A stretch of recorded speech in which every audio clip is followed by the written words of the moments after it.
Hey everyone, Julian here, and today I'm going to be showing you how to make music like SoundHollow. SoundHollow is one of my favorite artists. He's pretty popular right now. I think he's about to drop an album, so I figured what better timing. And yeah, I'm just going to dive in. So, I have this thing in front of me. It's what you heard in the intro, as per usual. It's pretty simple, honestly. It's just really a few layers, and I'm just going to go through them. First one I want to highlight is this vocal stab, which sounds like this. You may recognize that melody, but this is a pretty simple sound. It's really not that crazy. It's really just like a very simple kind of little vocal sampler kind of sound that you may already be familiar with making, as a very popular right now. But I'm going to show you what I started with and sort of step by step how I processed it. So this is what I started with. Again, just like a very simple little kind of vocal stab.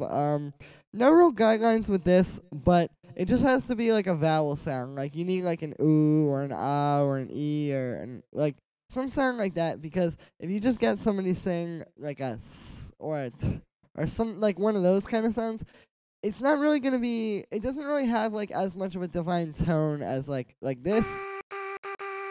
You can very clearly hear a note in that. You can't really hear a note in, like I said, like S's and T's and like sounds like that. You definitely need to just get like a vowel sound, I suppose. And yeah, all I really did with this was I mostly just kind of distorted it, to be honest with you. So the first thing I did was this overdrive. It's pretty simple. It just kind of takes it over the edge. I didn't touch any of the controls. This is just the default setting, except for the dry wet, which I turned all the way up, because by default it comes at like 50%. Yeah, not too much to say about that. Just wanted to kind of give it a little bit more grit, and make it just a little bit rougher around the edges, I guess. And after that, I put on this erosion, which is a bit crusher, and bit crushers are very popular in SoundHollow's music, I find. It seems like he really, really likes the sound of like bit crushed vocal leads like this. So I figured that was definitely something I had to go for here. But yeah, it's pretty simple. I mean, working with erosion, you kind of just sort of play around until you find something. There's not really like a super defined method to it, I guess. But yeah, definitely an important part of his sound. After this, I just have a little bit of reverb, just to give it some space, so it's not too dry. Not too much to say there. I put on an OTT after that, which, as you can hear, definitely really makes it very like very compressed, but very like sharp sounding. And if you don't know what OTT is, it's a famous preset for Ableton's multiband dynamics, or their multiband compressor. There's also a VST of it made by Steve Duda, the same guy that made Serum. And yeah, it's just a very popular preset because what it does, it stands for over the top. And what it does is it's basically like really strongly grabbing all the frequencies that aren't as loud as the loudest frequencies and just pulling them up in volume. And so that's how you get this like very extreme kind of like almost like a filter, I guess, on the sound. I don't know. It's strange what it does, but I really like it for sounds like this because it kind of just helps, like I said, like make them sharper and just make them kind of hit a little bit more. And with the reverb too, it kind of brings that out. So I like the sound of that. Next thing I have that I actually do want to talk about a little bit is this echo. So this echo, if you listen, there's no actual like delay or echo on the sound. What this is doing is I'm using it to do a tape stop effect, which you'll see where these little lines are. That's where the tape stop effect is. And I previously didn't think you could do this in Ableton, or with just Ableton effects. But somebody on my stream yesterday actually explained this to me, that you can do this using the time on this echo. And the way that you do it is basically you need to automate two parameters, the dry wet and the time. And what you do, I'll start from the beginning. Basically, you get an echo, and you want to unsync these from the BPM syncing or whatever. Set them like very low, like usually about like 1.10 or something, or 1.26 like I have here, or 1.26, whatever it would be. You gotta turn the feedback all the way off because you just want one like you just want the sound to play one time. You don't want repeats. And then after that, you got to go down here as well and turn this LP, that stands for low pass filter. You got to turn that up because by default, it's kind of low and it just doesn't sound that good. But now, much better. And then all you really have to do after that is you just have to go and basically automate this dry wet on whatever like parts you want the tape stop to be. You just turn it on basically, and then you automate the time, like I was saying, and you get that effect. So I'll just draw that in real quick. And the time automations you have to do as like a little ramp, because otherwise you want it to sort of go down gradually as opposed to just going from all the way off to all the way on, if that makes any sense. But now once you do that, you'll have the tape stop effect. So it's pretty cool. I honestly didn't think that would work, but it's nice that you can do that now with just Ableton stuff. After that, I just have this EQ8 just to cut out some of the low end, or really a lot of the low end, because the OTT, while it's bringing up a lot of things in the frequency spectrum and in the sound that I like, it's also bringing up like a lot of kind of nastier low end and like stuff that I don't want in the mix. So I just had to cut that out. And the last thing is just the Haas effect, which I will explain briefly if you don't know. The Haas effect is just basically it's like a stereo widening effect where you take a signal and instead of just having it be down the center, you split it into the left and right channels. And then what you do is you push one of them forward with delay, which in this case I use the left signal, so I'll show you.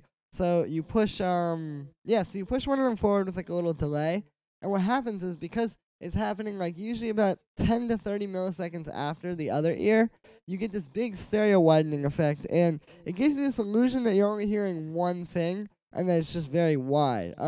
If you start turning the delay time up a lot, it starts to sound like two different things, but at the lower settings, yeah, it definitely sounds like... It just definitely sounds like one sound. So I'll show you before and then after. So you can see it's just splitting the signal and just making it much wider and bigger. And yeah, I'm not going to go into that too much. I have another video about how to do the Haas effect, which I'll put in the description if you want to watch about how to do it, but I don't want to take too much time in the middle of this video. The next layer I have is a little pluck, which actually I don't need that overdrive. And this is just a layer playing the same melody as that vocal lead. It's kind of just like background.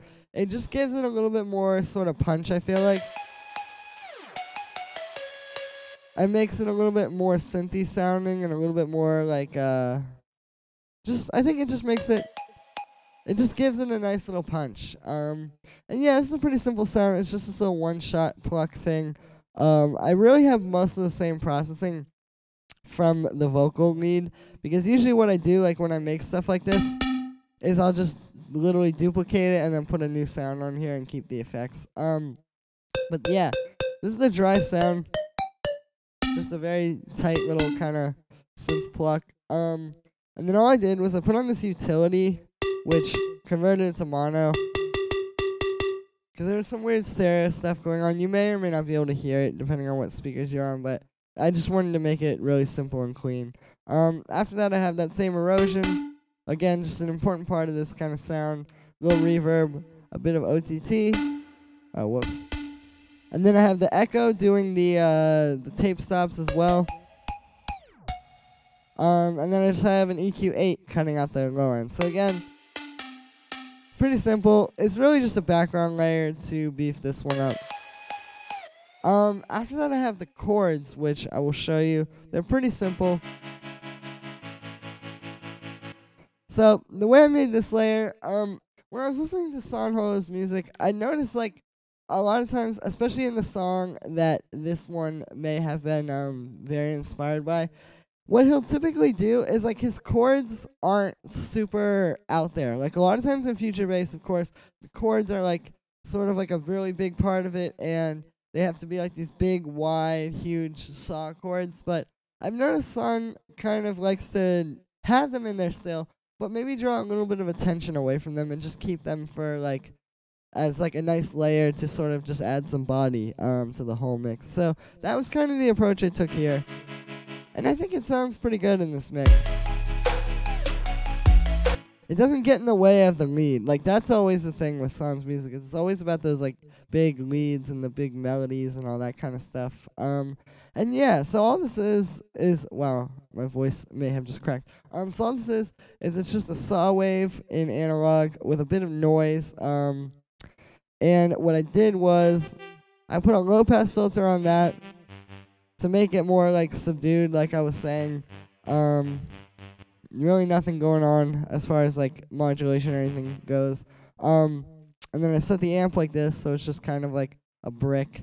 And then I put the LFO1 on the level, doing eighth notes, and I shaped the wave using the offset and the width and all that stuff. So it's more of like this kind of fast wave as opposed to like something like this.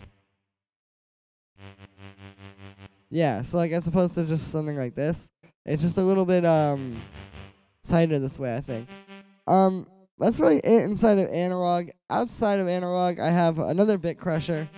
So obviously, yeah, very important to the sound. And then a reverb. I mean, these are pretty simple. As far as the chords go, they're just playing like this kind of poppy chord progression. But I've taken all the thirds and put them up an octave. It's a common technique I like to use. I think SoundHollow does this a lot as well. If you don't know what a third is, musically, a third is literally the third degree in the scale, I believe. And basically what that means is you have either a major or a minor third based on whether your chord is a major or a minor chord. And you, yeah, it's just usually the middle note if you have a triad. And all I did was I just put those up an octave, and what it does is it splits the chord out over like more octaves, so you get a bigger, fuller sound, as well as you also get a bit more clarity between voices in the chord, just because of the fact that they're more spread out. Like these two notes are very close, but this, you can kind of hear the difference between them more. But yeah, that's really it. Pretty simple. I think the last sort of like synth thing I'll show you is the 808, which just sounds like this. I mean, pretty simple. It's just this kind of nice 808 that I had. And then I've made this sort of like pattern following the chords with the notes, but then obviously following the kick with the rhythm. And yeah, really not too much to say. All I did was just took a nice 808 and I put in a bit warmer on it to give it a little bit more high harmonics and beef it up a little bit. As far as the drums go, they're actually really quite simple. I'll play them all together. For this style, you know, you really just want those kind of simple, like future bass EDM trap style drums that, like, they're not too small, but they're not too big either. Like, the kick and the snare are still punching through, but they're not getting in the way of anything. These sounds still have a pretty small footprint mix-wise. The hi-hat is pretty simple, I guess. It's just this little hi-hat sample, like an 808 hi-hat. And then I've done a few rolls in here. Pretty simple, honestly. Like, this is not even near the amount of hi-hat stuff I would do if this was like a more underground trap beat or something. But for this, it works. You just want a few little rolls and like a few little things to spice it up. The hi-hats are really just sitting on top of the mix because a lot of like the energy and stuff is in the high end. So you need these hi-hats to be on there to just give it that like hype. And yeah, as far as like the kick goes, I mean, again, pretty simple. It's just this nice sounding kick that isn't too big, but isn't too small either. It just takes up the right amount of space, and it blends nicely with the 808, I think. Which is an important thing when you're using an 808 and a kick. You want your kick and your 808 to kind of blend well. You want them to sound like one instrument, so that was kind of the idea behind choosing this kick. As far as the snares go, I have this little percussion snare. Pretty simple, just a tight little snare sample that sort of accentuates the pattern. And then the main snare is this. So it's 2 layers. The first one is this tonal snare that I put together, which, as you can hear, this one has like more of, I mean, it's more tonal, so you can hear like a pitch in there. Pretty simple. There's a little bit of white noise on top of it, but for the most part, this one is there just to give it, like I said, like a little bit of a tone. I have a reverb on that, just to give it some space. And that's pretty much it. I like putting, when you have like 2 layers like this, which I do, I have this, and then I have this. I like putting a reverb on the really tonal snares, because you get that like frequency sort of ringing out more, and it just sounds nice harmonically with like the chords and all the other sort of melodic stuff going on in the track. As far as the second layer, it's just this, like this little clappy kind of thing. And if you see, I put it a little bit before the actual beat it's supposed to hit on. So with the full snare, it kind of goes like, if that makes any sense. That was strange, but hopefully you can understand what I'm saying.